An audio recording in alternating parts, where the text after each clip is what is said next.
Sa pagpapatuloy ng series, habang pauwi ang dalawang naka-wheelchair, naalala ni Smiley noong panahong umiyak si Angry, matapos ang isang gulo sa mas matatandang bata. Habang nag-aalala si Smiley sa kanyang kapatid, sinabi ni Mitsuya na huwag siyang mag-alala dahil ang mga ito ay palaban. Samantala, dahil sa baling kaliwang paa at braso, walang magawa si Angry kundi manood na lamang, habang binubugbog ng Haitani Brothers ang kanyang partner na si Hakkai. Subalit napahinto na lamang ang lahat pati ang Haitani Brothers, nang magsimulang umiyak si Angry.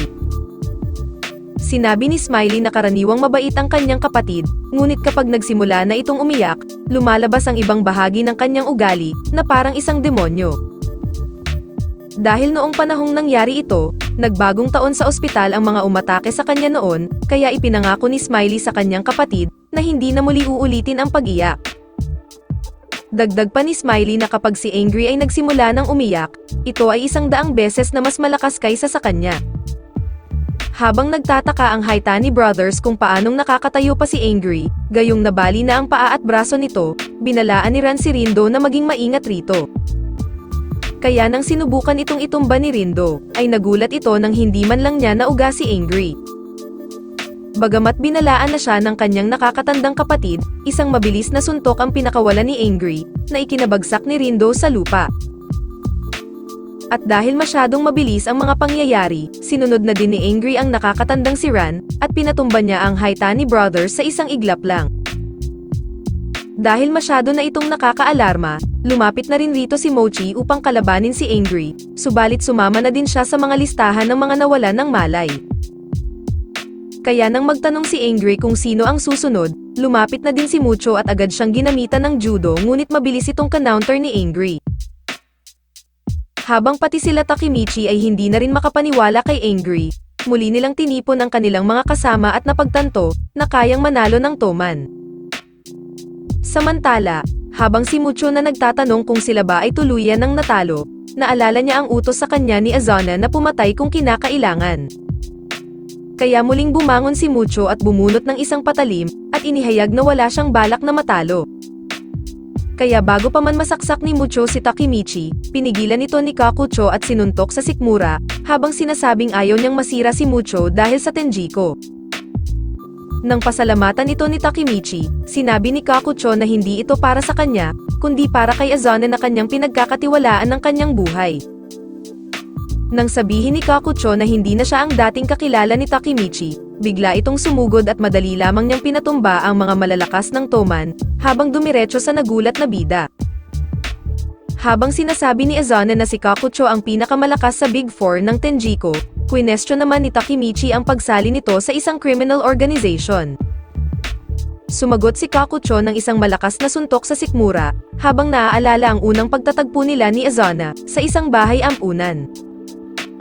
Sinabi ni Kakucho na siya ngayon ay nagbago na, habang binibigyan ng malalakas na suntok ang hindi makalaban, na si Takemichi. Samantala, ipinamukha naman ni Kokonoy kay Inui na si Takemichi ba ang magiging mukha ng Black Dragon, na malapit ng matalo at paniguradong mananalo na ang Tenjiko. Subalit muling tumayo si Takemichi at nang asar na pang grade 2 lamang daw ang mga suntok ni Kakucho. Habang hindi makapaniwala si Kokonoy sa katatagan ng bida, naniniwala si Inui na si Takemichi ang magtatagumpay sa laban ng Tenjiko.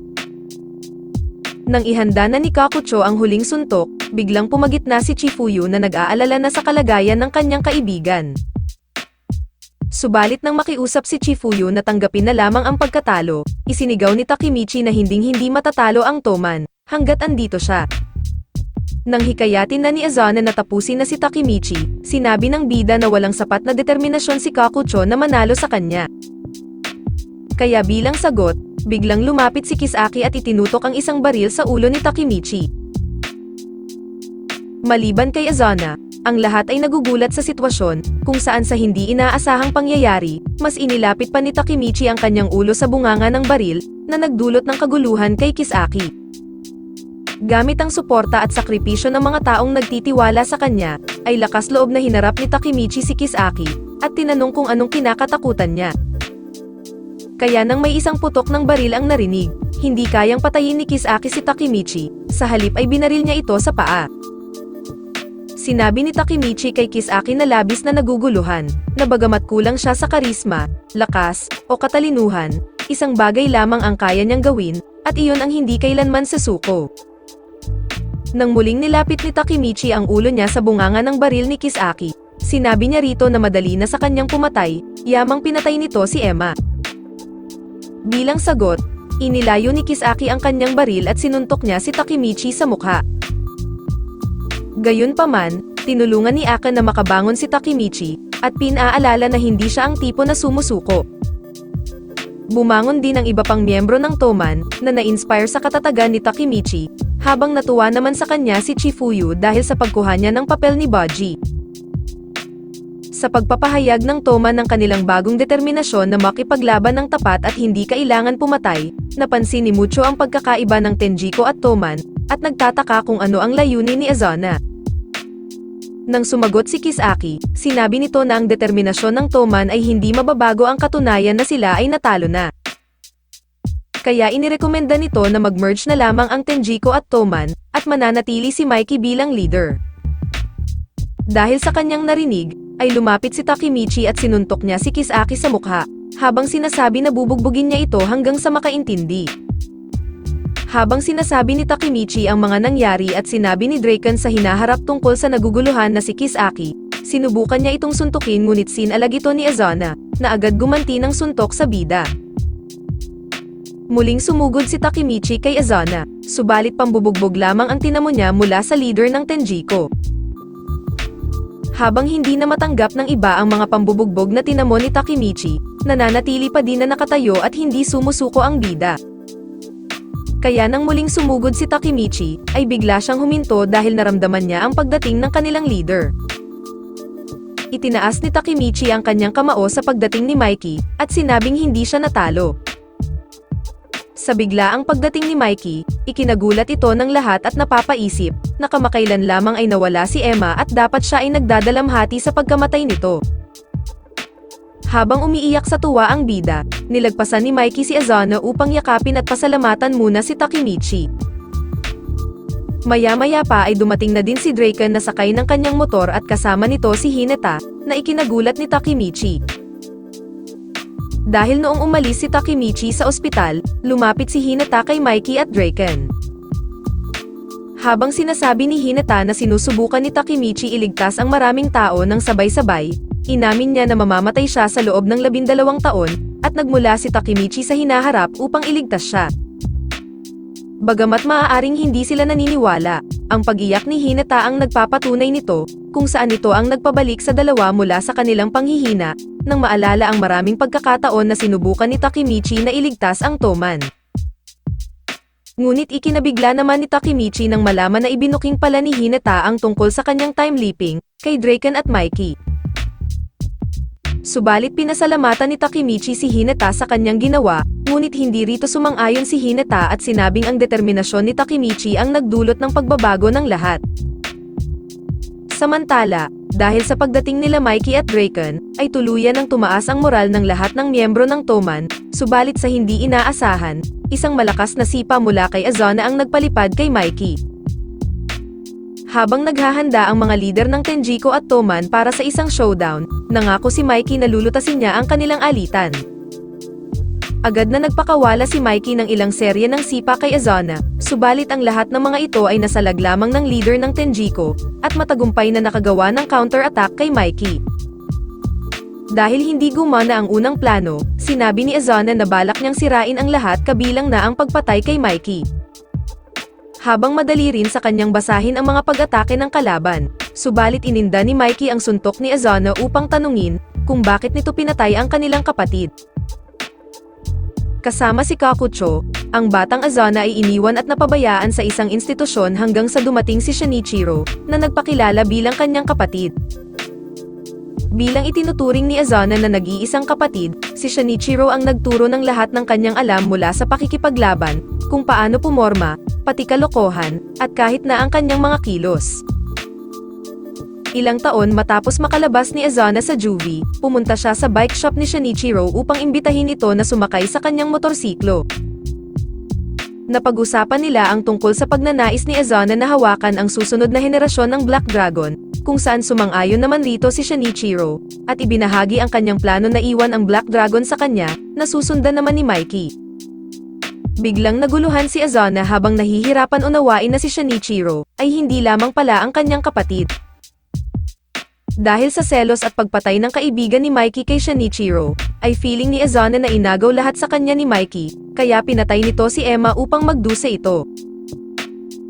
Habang pinapanood nila Kisaki kung paano bugbugin ni Azana si Mikey, ipinaliwanag ni Kakucho na sanay si Azana sa pakikipaglaban ng mag-isa. Dahil noong binugbog ito ng isang grupo ng kalalakihan, ay gumanti si Azana ng mag-isa at inudyok ang leader ng grupo na magpakamatay, sa pamamagitan ng pananakot na sasaktan ang kaibigan at pamilya nito.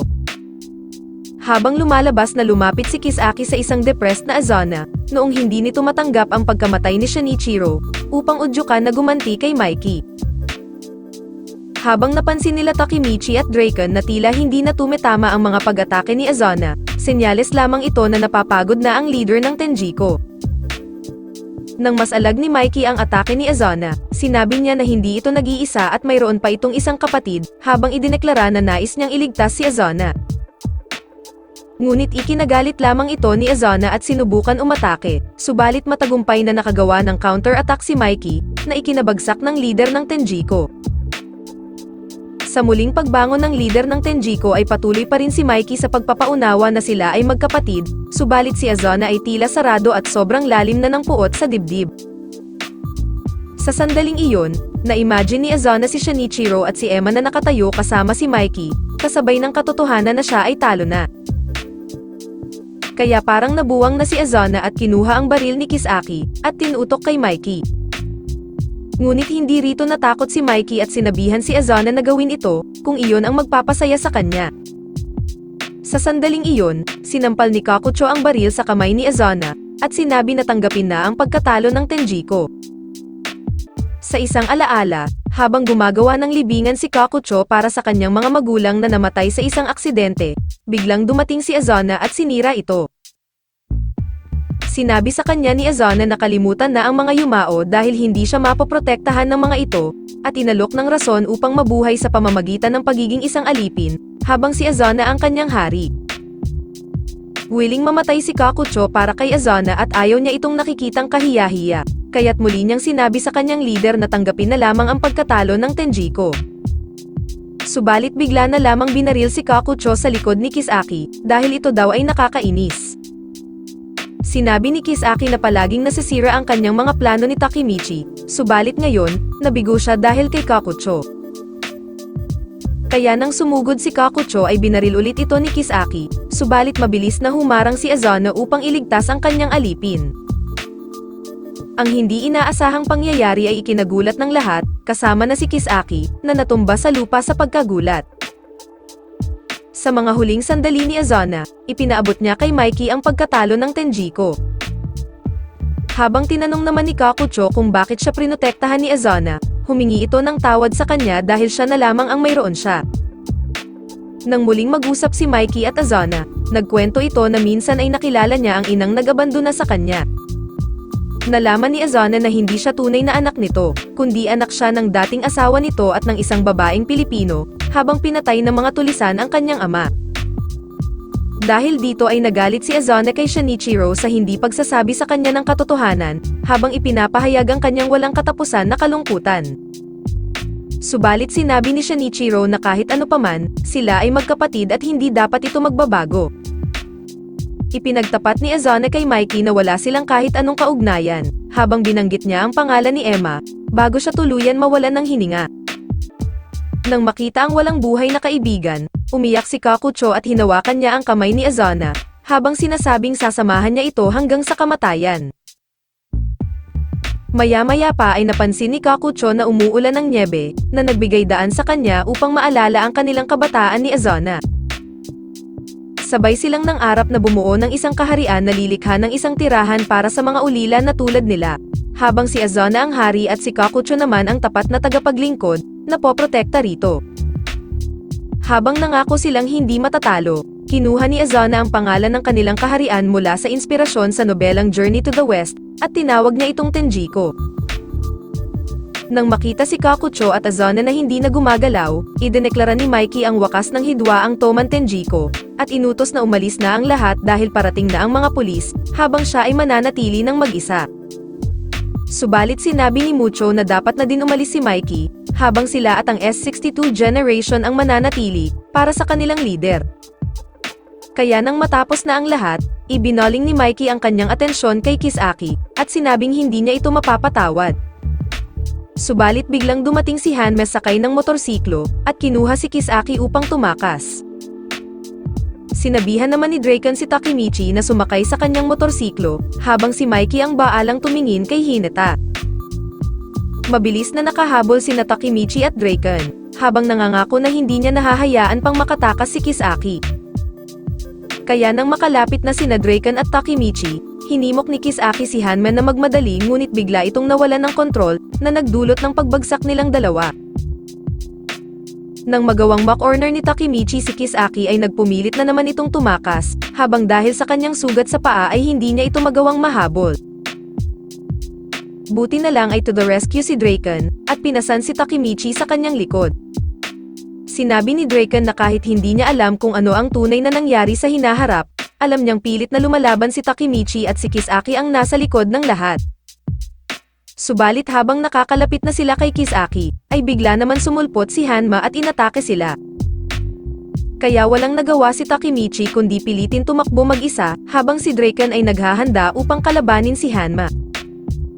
Nang habulin ni Takemichi si Kisaki sa isang corner, ay bigla siyang hinampas ni Kisaki ng bato sa ulo ngunit agad naman na gumanti ng suntok ang bida, at doon na nagpalitan ng mga suntok ang dalawa, na parang sila Pacquiao at Mayweather. Nang mapansin at makilala ni Takemichi ang lugar kung nasaan sila, naalala niya ang huling pagkakataon na nasa isang parking lot siya, at sumumpa na maging leader ng Toman. Ibinunyag ni Takemichi na dito pinatay ni Kisaki si Hinata sa hinaharap, dahil siya mismo ay tumalon sa pagitan ng hinaharap at nakaraan ng paulit-ulit, at sumumpa na tatapusin ang kanilang laban ni Kisaki. Dahil sa kanyang narinig ay tinawanan lamang ito ni Kisaki, habang kinumpirma na tama ang kanyang hinala, na si Takemichi ay isang time leaper. Subalit napatigil sa kakatawa si Kisaki nang magtanong si Takemichi kung anong koneksyon nito kay Hinata, at kung bakit niya ito palaging pinapatay. Sa sandaling iyon, biglang napuno ng mga larawan ni Kisaki at Hinata ang isipan ni Takemichi, matapos niya ito hawakan. Bilang sagot, kasabay ng pagsasabi ni Kisaki na nabigo pala siya, nakita ni Takemichi ang isang eksena mula sa hinaharap, na tinanggihan ni Hinata ang pag-ibig ni Kisaki. Kaya nang napagtanto ni Takemichi na may lihim na pagtingin si Kisaki kay Hinata, ay tinutukan siya ng baril nito. Naalala ni Kisaki noong nagsimula siyang magkaroon ng crush kay Hinata, habang naniniwala siyang crush din siya nito dahil nakaupo siya sa row 1. Subalit nagbago ang lahat nang makilala ni Hinata si Takemichi at mahumaling sa kapugian nito, sa determinasyon nito. Simula noon ay lihim nang nag-observe si Kisaki kay Takemichi, at naging obsessed sa layunin ng bida na maging number 1 na gangster sa Japan.